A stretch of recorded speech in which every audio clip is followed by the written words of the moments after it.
This podcast is dedicated to the memory of Delano van 't Hoff, who was killed yesterday at Spa-Francorchamps. May he rest in peace.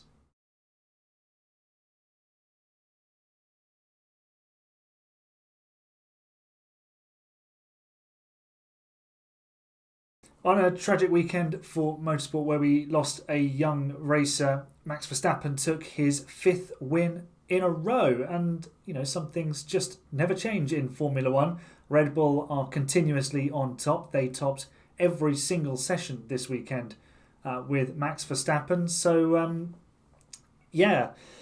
we'll just say that they're unstoppable. And Ferrari tried today to stop them, but it was never really on the cards. You just knew that there was too much speed in the Red Bull. But it was quite an interesting Grand Prix today, which I'm going to rate as a 6.5 because the track limits, penalties, and the frequency of them really annoyed me. Because I'll get onto it, but it's embarrassing, but not in the way that you might think. I'm going to cover how poor Aston Martin and Mercedes were this weekend. I'm going to talk Lando Norris, who was fantastic. We're going to cover track limits and my predictions. So let's get to the crux of the matter. Red Bull on top again. 10 wins in a row now for the Milton Keynes team, including the victory in Abu Dhabi to close 2022. I think they've won since the Austrian Grand Prix last year, which Charles Leclerc won. They've only been beaten once, and that was George Russell in Sao Paulo. So they have won, every race bar one for about a year, which is absolutely unprecedented. And bear in mind, this is a team that's got a wind tunnel handicap because they breached the budget cap. So it kind of fuels this sort of opinion that Red Bull have been rewarded, not penalised for breaking the budget cap. They've managed to get away with it. They've managed to neuter this penalty because they're so far ahead this year. They can just put all their effort, their limited effort in terms of wind tunnel time this year into next year's car. So it doesn't help that narrative, but let's not kid ourselves. They have done the best job. The other teams had an opportunity to make good cars this year, but Red Bull have just moved the game on that much further. And yes, they've negated the penalty, and in terms of a competition point of view, it's a bit of a shame because if we had a closer championship this season, it might start to pinch them next season. But the way it is, it's not going to change anything now, is it? So Verstappen is 81 points ahead of Perez, who's got the same car. So that's the title very much done and dusted. Ferrari did try to get amongst them today with the undercut in the early laps when the virtual safety car was called. And that was quite interesting. Everyone was like, why are they pitting? Surely this is far too early. But they went for it, and credit to them. They tried to put some pressure on Red Bull, but getting that much of an undercut, you leave yourself exposed. If there had been a full safety car and Verstappen had been sort of caught out coming along the pitch straight and Leclerc had been able to get into the pits, maybe would have had a bit more of a battle on because Verstappen would have had to do a lap behind the safety car. Everyone else could have pitted. Verstappen way down the order. That makes it a lot more exciting, but even though Verstappen came out third after his stop, it wasn't really any doubt that he was going to catch Leclerc at one point. It was more of a case of how will Leclerc's stint, sort of in the second half of it, play against Verstappen's pace, and the answer was it didn't. Verstappen was comfortably clear to pit a second time and retain the lead, and even pit again to retain the lead on the penultimate lap to go and set the fastest lap of the race and take a full sweep of points. So he scored 34 points this weekend, which is just, shows you exactly how dominant he and that Red Bull car is right now, which for everybody else is just soul-crushing because even his own teammate can't get close to him. That's when he stays on the track, because that's why Perez was down the order so much this weekend, because of what happened on Friday, where he pinged track limits one too many times and it cost him. So track limits might be a recurring theme in this conversation. I say conversation, I mean, I'm just talking to you, so this waffle. So Ferrari did a really good job actually with their strategy. They put themselves in a good position to capitalise on anything that sort of went wrong with Red Bull, but they had the pace to ease away from Mercedes and Aston Martin, who just weren't at the races this weekend. So solid from Ferrari. They've brought some upgrades. Maybe they are throwing themselves back into contention for that second in the championship, but we see this from Ferrari. They tend to have a couple of races where they look quite good and then it all sort of ebbs away again, or it can be very, very track specific. And they didn't, because it was a two-stop race sort of from the get-go, you didn't see them have to manage tyre wear. They could sort of go at it a bit more and get away with it. So, they made the most of the car that they had, and Leclerc I don't think was the fastest Ferrari driver this weekend in at least in race pace. I think Sainz was the quicker driver, especially early on. And I can see why Ferrari didn't let Sainz through, because it was early laps. Let's see how things go. But Sainz was there, and what do they lose? If he's quicker, he goes off and maybe challenges Verstappen. But if he's not, then Leclerc shows that he can hang with him, and it proves that it was just the DRS. So you let them back through. It's easy enough done with the DRS. You wouldn't lose a huge amount of time. So maybe there was an opportunity there for Ferrari to put even more pressure on Verstappen and just make it a little bit more interesting. But they got a solid haul of points. Second place for Charles Leclerc, fourth place for Carlos Sainz, and they split the Red Bulls on the podium. And that's good points for them in the Constructors' Championship. Sergio Perez, as I said, should never have been out in Q2, should never have been down in 15th. But this is what separates the greats from everybody else. They're able to do the lap time without necessarily coming a cropper or making hard work of it, especially when they've got a top level car. And Perez, I mean, it was a good recovery drive, but he should have finished second because he should have been on the front row. So anything in the Red Bull, anything other than first or second is failure, basically, because that car is so much better than everybody else's. So Perez needs to have a look at himself, but he just needs to make sure he makes the most of this car, because he hasn't in recent weeks, and we've seen the championship gap just inflate so quickly, and any idea of a title fight is done and dusted. It's going to take two really freakishly random events perhaps to take Verstappen out of this comfort zone, and even then, even if Perez wins both races, it still only comes down to sort of 30 odd points or so. So it's the championship has gone for Perez. So we'll just move on from that. Aston Martin and Mercedes, very poor this weekend compared to what I expected. I mean, Hamilton outqualified by Lando Norris in the McLaren, and Lando outqualified Aston Martin and Mercedes on both sprint qualifying and Grand Prix qualifying. I mean, he was third on the grid. We're going to cover Lando in a minute, but the Aston and the Mercedes lacked race pace. They lacked qualifying pace. They just didn't seem to be very good at all. And to make matters worse for Lewis Hamilton especially, he picked up a 5-second time penalty for track limits. George Russell was out in the second phase of qualifying in both qualifying sessions this weekend. For Aston Martin, it was a bit more positive because Lance Stroll was close to Fernando Alonso, even out-qualified him on Friday. So that showed at least that Lance was getting the most out of the car because he was fairly close to Fernando. But Alonso didn't really light up the race in the way he has done in previous races this year, and he did say that Spain was the last race without a podium, but here we are, he's not on the podium, so he's been forced to eat his words on that one. Mercedes, dismal weekend for them. They outscored Aston Martin in the race, at least by a single point, but that's not really a huge help for them. let's see what it does for the Constructors' Championship. I think they might have updated them by now.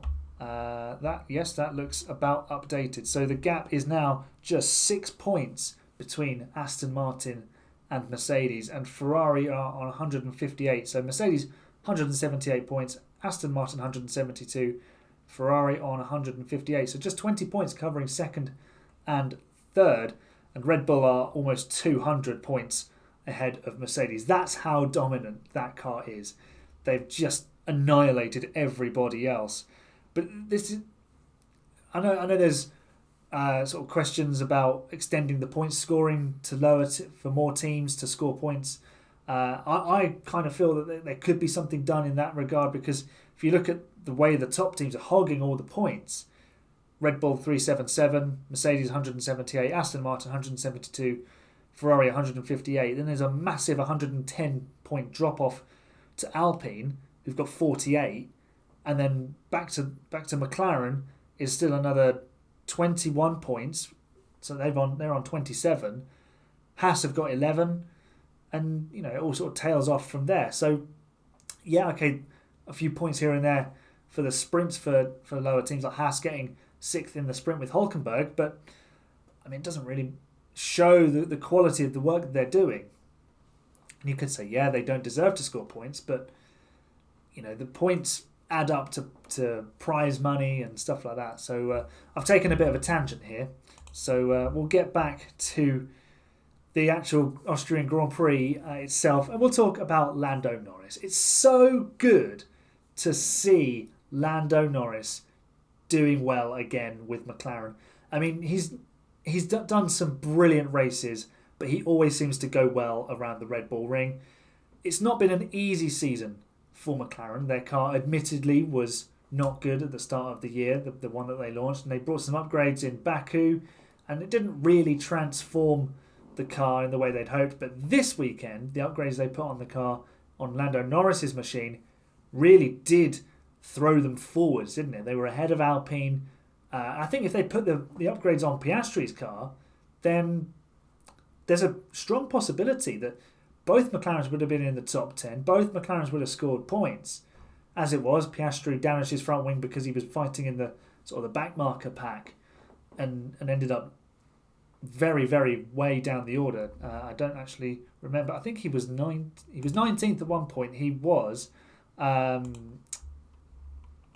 know Magnussen ended up last. Oscar Piastri was 17th.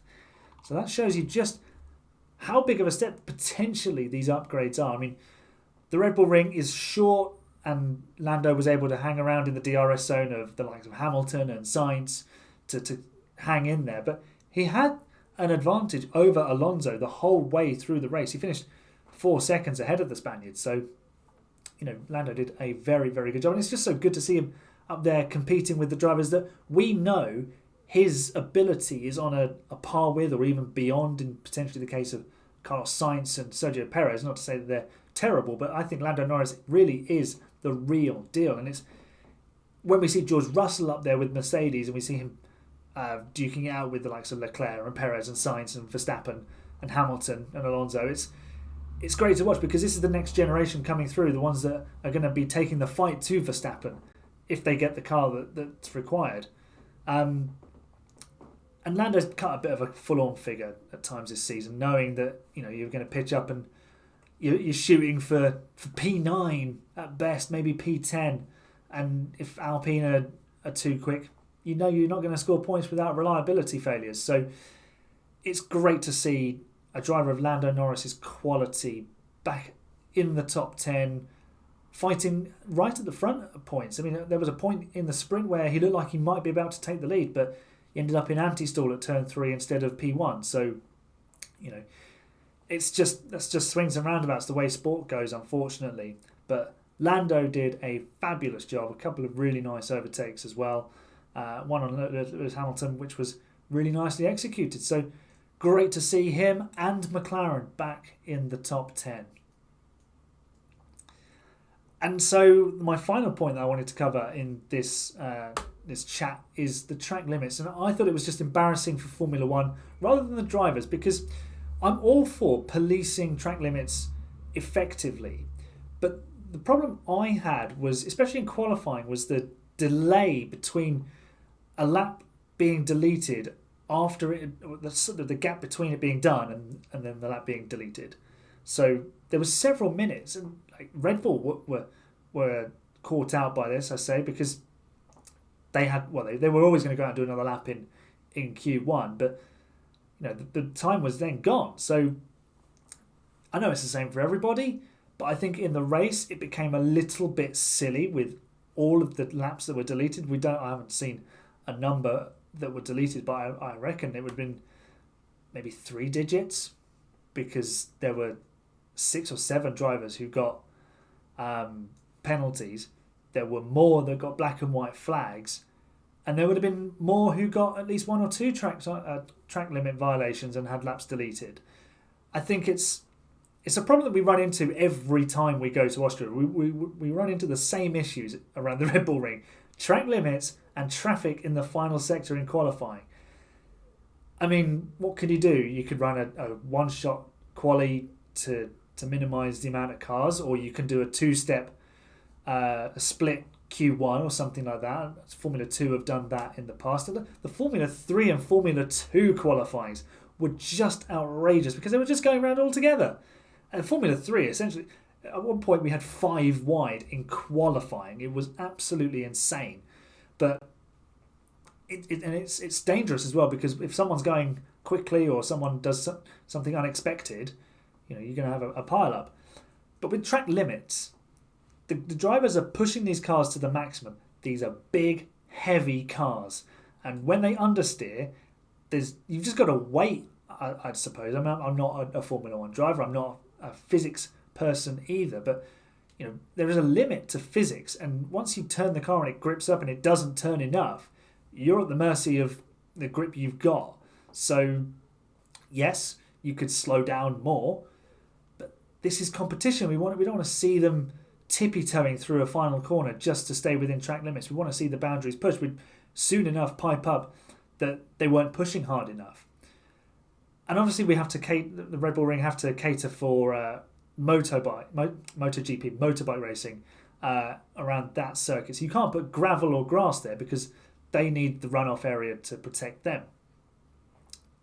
So it is a tricky situation. Maybe make the white line slightly thicker so it's slightly easier to stay on it, or relax it in the race a little bit more, because in the race it's gaining maybe half a tenth here and there, and okay, that could be the difference between getting DRS and not having DRS, and it saves your race. But let's be honest, if a car is fast enough to pick up DRS, it probably will pick up DRS at some point in the race. So that I don't think that changes too much.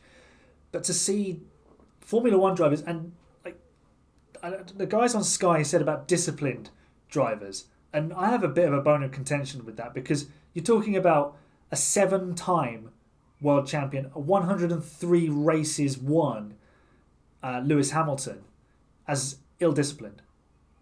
That is, I think that's a little bit unfair. Carlos Sainz, I wouldn't say is an ill-disciplined driver. The black and white flag as well, for driving standards, I would say is more akin to someone doing something dangerous, like moving under braking, weaving on the straights. We've seen that before. We've seen it handed out like that for that before. For track limits, and let's be brutally honest about this, if they get to a black and white flag, they might be a grand total of 3 millimeters outside the track, like combined. So is it really worth that? Are they gaining that much? I mean, some people will enjoy them being penalised and that, but I think it just made a mockery of the race, because the drivers were then concentrating on, they were calling each other out. Oh, this guy's off, and you can't keep up with it. There's so many track lap times being deleted that you just stop looking for it, and it becomes less fun, because instead of enjoying the battle, that if someone gets a little bit of understeer because they're a bit too close and they get track limits, that could be their 3rd one, 4th one, penalty, fight over, competition ruined. So, it does kill the vibe a bit. There is a balance, and this is one of the circuits where it's more difficult to stay within track limits, but where it's a more profound issue. Obviously, if there was a wall there, they would slow down, and of course the throttle works both ways, and all those adages that Martin Brundle will come out with, and he's absolutely right on that. But I think there is a balance to it, and Ted Kravitz suggested that relaxing it during the race. David Croft said let's just take away the ball being out of the lines at Wimbledon, but I thought that was just a bit unnecessary, because it's not comparing apples and oranges. The lines define where the court is. I know the lines define where the racetrack is, but we're talking millimetres and stuff like that. So I thought that was a little bit unnecessary. Track limits will always divide opinion. I'll have my opinion on it. You'll have your opinions on it.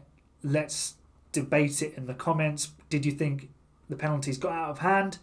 Personally, I don't mind the penalties being there as a deterrent, but the fact that we had penalties in the first sort of third of the race I think that makes it look a little bit silly, and the delay in sort of striking them can sort of, someone doesn't know they've gone over the limits. They can't see the wheels, see the line for the wheels and the wheel arches. So, Hamilton maybe didn't realise he was over the line. He thought, from his perspective in the cockpit, he was fine.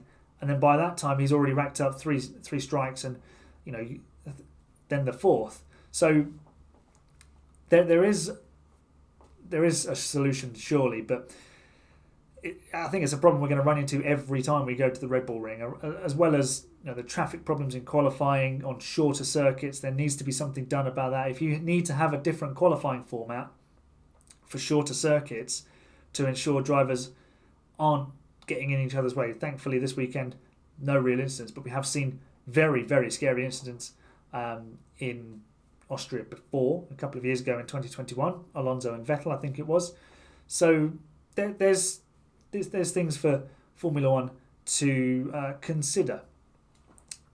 Moving on to the final part of this little reaction show, my predictions ahead of the weekend.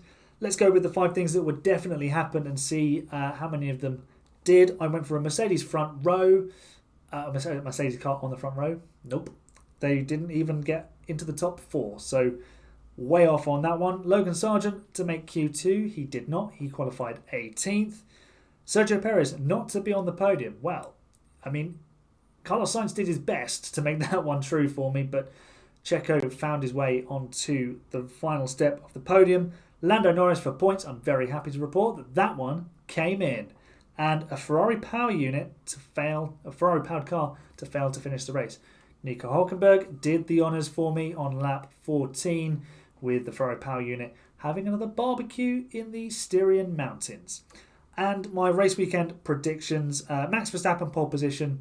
He got 2 of them this weekend, so I was doubly right on that. And he won 2 races, so that one was never going to miss, was it? I went for Hamilton and Alonso on the podium in 2nd and 3rd, and they finished 6th and 7th. Alonso 6th, Hamilton 7th.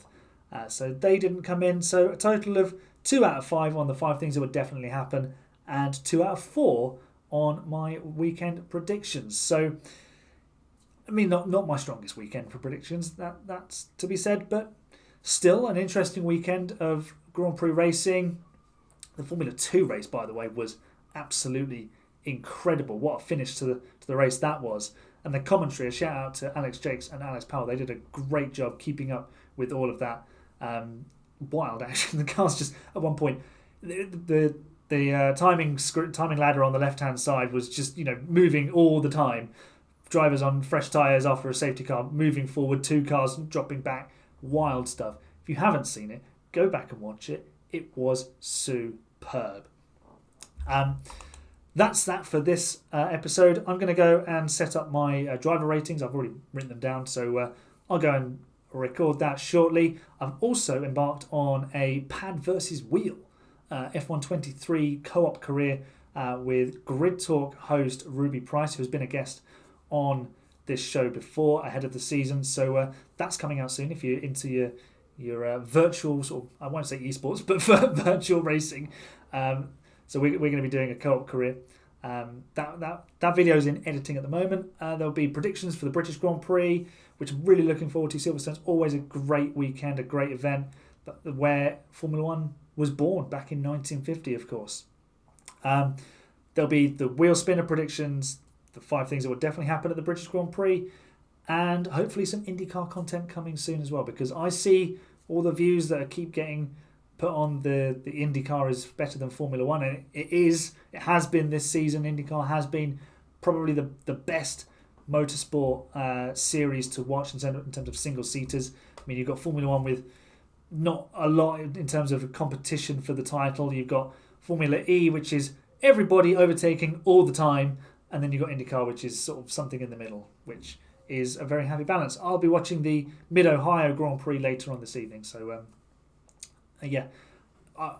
Colton Herta's on pole.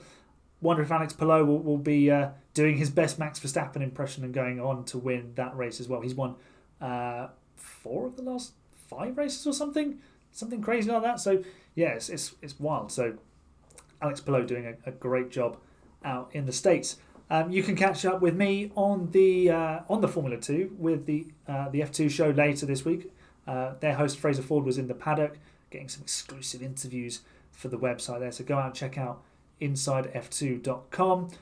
You'll always be able to find me on the Grid Talk podcast as well, which has undergone a bit of a rebrand.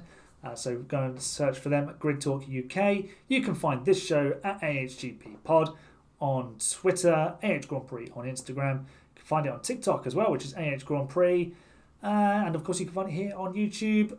If you're watching, at least if you're listening, you can find it on all good podcast platforms. So I'm in a lot of places. So I'm going to go and continue being that.